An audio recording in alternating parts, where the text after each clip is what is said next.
Welcome to सबका trick. सभी viewers को एक और स्वागत है आपके इस चैनल पर सबका ट्रिक में। आपको यहाँ मिलता है जीके के दीवाना बनाने वाले ट्रिक, करेंट अफेयर्स के कूड़ा कचरा संभावित प्रश्न जिसे कि आपके परीक्षा में पूछे जाने की 100% संभावना रहती है। ऐसे ही और भी कई तरह के वीडियो इस चैनल पर उपलब्ध हैं और आप प्लेलिस्ट में जाकर जरूर देखिए एवं डिस्क्रिप्शन के लिंक के माध्यम से भी वीडियो तक पहुंच सकते हैं। लेटेस्ट वीडियो पाने के लिए इस चैनल को सब्सक्राइब कर लें एवं घंटी के निशान में सबसे ऊपर वाला घंटी पर क्लिक कर लें। आइए फिर आज के वीडियो का आगाज करते हैं।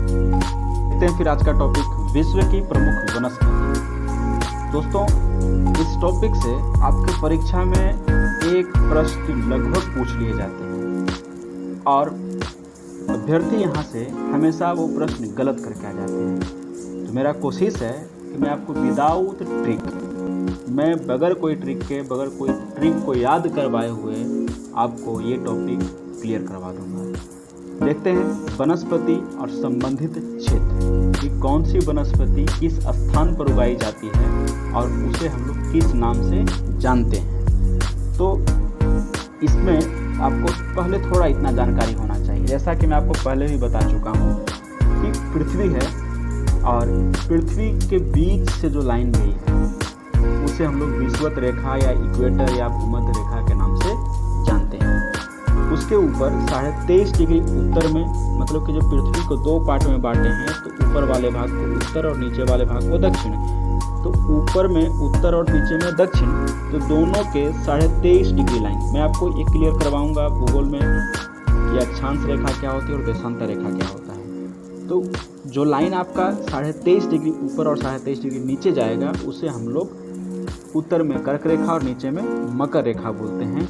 और 23.5 डिग्री से लेकर के, मतलब कि कर्क रेखा से लेकर के 23.5 डिग्री कर्क रेखा से लेकर के 23.5 डिग्री मकर रेखा के बीच का जो क्षेत्र होता है, इसमें गर्मी पड़ने की प्रबल संभावना रहती है और इस क्षेत्र में वनस्पति भी ज़्यादा उगते हैं। इसके पीछे कारण ये है कि गर्मी अधिक होती है तो बारिश भी अधिक होती है। इसके पीछे दो लॉजिक और है। अब देख सकते हैं कि जितना भी विश्व में जितना मरुस्थल है वो इसी क्षेत्र में आते हैं। विश्व में जितना अधिक वन हैं, जंगल हैं, इसी क्षेत्र में आते हैं। विश्व में जितनी विशाल नदियां हैं इसी क्षेत्र में आते हैं। इसका कारण क्या है? गर्मी अधिक, बारिश अधिक, जंगल अधिक, तो स्वाभाविक सी बात है कि इस क्षेत्र में जनसंख्या भी अधिक होगा। ओके, अब हम बात करते हैं 23.5 डिग्री से 66.5 डिग्री लाइन के बारे में। तो जैसे ही 66.5 तक के हम जाते हैं, ऊपर और दोनों की मैं बात कर रहा हूँ, तो उस क्षेत्र में हम लोग शीतोष्ण कटिबंध के नाम से जानते हैं। दोनों में इसका नाम है ही शीतोष्ण कटिबंध। इसमें ऐसा नहीं कि मकर और कर्क के जैसा कुछ अलग है। तो शीतोष्ण कटिबंध उत्तर और ये दक्षिण 66.5 डिग्री तक का होता है। अब बात करते हैं 66.5 से जब ऊपर जाते हैं 90 डिग्री तक के जब जाते हैं तो उस क्षेत्र को हम लोग शीत कटिबंध कहते हैं। शीतोष्ण में आपको क्या मिला? शीत भी मिला और उष्ण भी मिला, मतलब ठंडा भी मिला और गर्मी भी मिला। इसी तरह से शीत जब जाएंगे 66.5 से ऊपर 90 के पास में, तो शीत का मतलब सिर्फ और सिर्फ ठंडा मिलता है।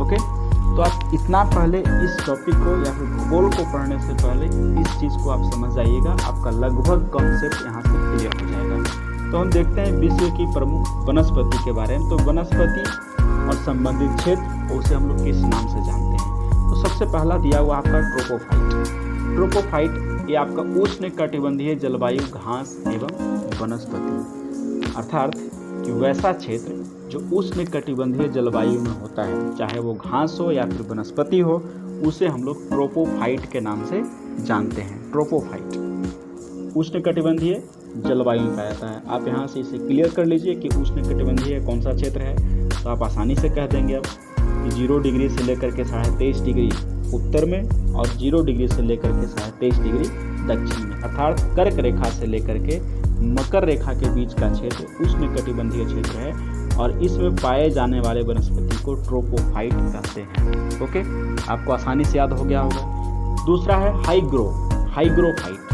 अब तो नाम से ही क्लियर है, हाइग्रोफाइट। ओके, हाइग्रो मतलब कि यहाँ पर उसको क्या मिल रही है? ग्रो इसकी अधिक हो रही है, हाई ग्रो। हालांकि इसका मतलब ये नहीं है, मैं आपको समझाने के लिए कह रहा हूँ। तो हाई ग्रो अर्थात ये जब पाए जाएंगे तो उस स्थान में क्या होगा, दलदल क्षेत्र होगा, भूमध्य रेखा का क्षेत्र होगा, और यहाँ पर कैसा मौसम होगा, उष्ण भी होगा और आर्द्रता वाली वनस्पति यहाँ पर पाई जाएगी। क्योंकि यहाँ दशा इस तरह की है कि भूमध्य रेखीय जलवायु में मिलेगा आपको, और यहाँ की आर्द्रता कैसी रहेगी, यहाँ आर्द्रता रहेगा और उष्ण जलवायु रहेगा, और इसमें ऐसे ही वनस्पति पाए जाते हैं। तो इस क्षेत्र में उगने वाले पौधे को हम लोग हाइग्रोफाइट के नाम से जानते हैं। अब बात करते हैं जीरोफाइट। जीरोफाइट को आप लोग जीरो बोल लेंगे, जीरो से समझेंगे। जीरो मतलब जीरो। इसे देखते हैं उष्ण कटिबंधीय मरुस्थलीय क्षेत्रों की वनस्पति। उष्ण कटिबंधीय का मतलब हो गया कि बिल्कुल जो मरुस्थल में उगने वाले वनस्पति को हम लोग जीरोफाइट के नाम से जानते हैं। मरुस्थल में, ध्यान रखना है इस चीज़ को। तो आप समझिए कि मरुस्थल में कितनी वनस्पति होती है, लगभग ना के बराबर। तो आप यहाँ से क्या करेंगे, इसे जीरोफाइट के नाम से जान सकते हैं। ओके, अब है हाइड्रोफाइट। हाइड्रो का मतलब आप रिलेट कर सकते हैं। हाइड्रो मतलब हाइड्रोजन, हाइड्रो मतलब पानी, मतलब कि पानी के अंदर क्या हाइड्रोजन, तो आप यहाँ से इसको रिलेट कर सकते हैं। हाइड्रो मतलब पानी।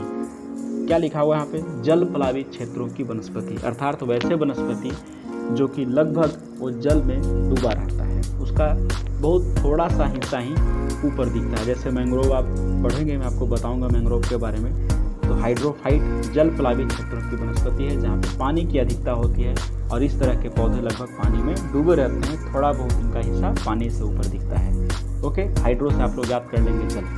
मेसोफाइट, अब यहाँ से आपको मजा आने वाला है। मेसोफाइट का मतलब क्या है कि शीतोष्ण कटिबंधीय क्षेत्र की वनस्पति। आपको अभी कराया 66.5 डिग्री से लेकर के 90 के नीचे वाला जो क्षेत्र आता है, माफ कीजिएगा, 23.5 से लेकर के 66.5 वाला क्षेत्र शीतोष्ण कटिबंधीय क्षेत्र में आता है। शीतोष्ण कटिबंधीय 23.5 से 66.5 दोनों की ओर बात हो रही है, नॉर्थ में भी और साउथ में भी। तो अब यहाँ पर क्या होगा, ठंड का असर होना चालू हो गया है, मतलब कि उष्ण और शीत दोनों है।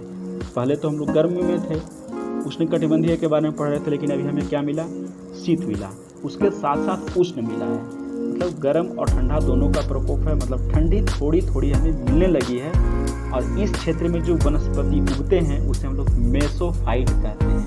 जब कोशिश कीजिए इस चीज़ को जाने, जब आपको ठंडी लगती है तो आप क्या करते हैं, हाथ को मलते हैं ना, दोनों हाथ को खींचते हैं, फ्रिक्शन करते हैं ताकि हाथ में आपको गर्मी मिलती है। तो आप क्या करते हैं, मेसो। हमारे यहाँ बोलचाल की भाषा में क्या करते हैं, मैसो। ठीक है, दोनों हाथ को क्या करेंगे, मैसते हैं, मतलब कि दोनों हाथ को खींचते हैं। तो आप लोग यहाँ से याद कर सकते हैं मेसोफाइट। मेसोफाइट मतलब कि उष्ण और शीत जहाँ दोनों हो, उस क्षेत्र में उगने वाले वनस्पति को हम लोग मेसोफाइट कहते हैं। क्रायोफाइट, अभी तो हम लोग हाथ को मेसना ही चालू किए थे, लेकिन अब क्या चिल्लाना चालू कर रहे हैं। क्रायोफाइट, क्राई कर रहे हैं। क्यों क्राई कर रहे हैं, क्योंकि इस क्षेत्र में 66 से लेकर के 90 डिग्री के बीच में इस अक्षांशीय क्षेत्र में जो भी वनस्पति उगते हैं उसे हम लोग क्रायोफाइट के नाम से जानते हैं। और इस क्षेत्र को टुंड्रा क्षेत्र या फिर शीत प्रधान क्षेत्र होता है, मतलब कि भीषण ठंड पड़ती है। तो आप क्या करेंगे, जब भीषण ठंड पड़ेगी तो इसे पौधे क्या करते हैं, चिल्लाते हैं, क्रायो करते हैं। ओके, इसे हम लोग क्रायोफाइट के नाम से जानते हैं। आपको कमेंट में डालना है कि क्रायोफाइट के अंदर कौन सी वनस्पति आएगी, या फिर टुंड्रा वनस्पति में आपको एक या दो वृक्ष का नाम आपको देना है। आप बहुत आसानी से कर सकते हैं, कोशिश कीजिएगा। और हाँ, इस पौधे में, इस क्षेत्र में जो पौधे उगते हैं, वनस्पतियाँ जो उगती है, इनमें एक विशेष प्रकार की आकृति होती है। इसका वजह क्या है कि कभी कभी क्या होता है कि उन क्षेत्रों में लगातार बर्फ गिरते रहता है, जिसके कारण से वो नुकीला शेप में होता है, ताकि उसके ऊपर बर्फ नहीं जमे। नहीं तो बर्फ जमेगा तो क्या होगा, पेड़ धराशायी होकर के गिर जाएगा। ये आपका क्रायोफाइट कहलाता है, टुंड्रा एवं शीत प्रधान क्षेत्रों की वनस्पति को। अब है हेलोफाइट। अभी ये कौन सा जगह है, नमकीन क्षेत्र में पाई जाने वाली वनस्पति। नमकीन से आप समझ सकते हैं, यहाँ भी हम लोग मैंग्रोव का उदाहरण दे सकते हैं। मतलब जिस स्थान का, जिस जगह का या फिर जिस स्थान का पानी जो होता है टेस्ट में नमकीन जैसा होता है, अर्थात कहीं न कहीं उस क्षेत्र में समुद्र का पानी मिला होता है। तो रिलेट कीजिए आप, बे ऑफ बंगाल में उगने वाले जो आपका सुंदरबन के पास में जो मैंग्रोव वन होते हैं, या फिर गुजरात के पास में जो मैंग्रोव वन है, आंध्रा में जो मैंग्रोव वन है गोदावरी डेल्टा में, ये सभी के सभी वनस्पति हैलोफाइट के अंदर में आते हैं। इसे याद कैसे करेंगे? हेलो, जब नमकीन टेस्ट लगा ना तो क्या बोलता है? हेलो। थोड़ा सा मतलब वो फेस के हाव भाव को, बॉडी एक्सप्रेशन को, फेस एक्सप्रेशन को क्या करें, चेंज कर रहे हैं। जब नमकीन लगा हेलो, ओके, हैलोफाइट याद कर लेंगे। और लिथो, आपने पढ़ा होगा लिथोस्फीयर। लिथोस्फीयर आप पढ़े होंगे तो आप यहाँ से याद कर लीजिएगा लिथोफाइट, कड़ी चट्टानों में उगने वाली वनस्पति को। बिल्कुल हार्ड रॉक, वैसा क्षेत्र जहाँ पे हार्ड रॉक हो, जिस जगह पर वनस्पति पेड़ पौधा उगना काफ़ी मुश्किल होता है, तो उस क्षेत्र में जो वनस्पति उगते हैं उसे हम लोग लिथोफाइट के नाम से जानते हैं। और इसे आप लोग लिथोस्फीयर से कोरिलेट करके आप लोग याद कर लेंगे। दोस्तों, वीडियो अच्छा लगा होगा तो लाइक जरूर करके जाइएगा, इस चैनल को सब्सक्राइब कर लीजिए और दोस्तों में शेयर करना मत भूलिए।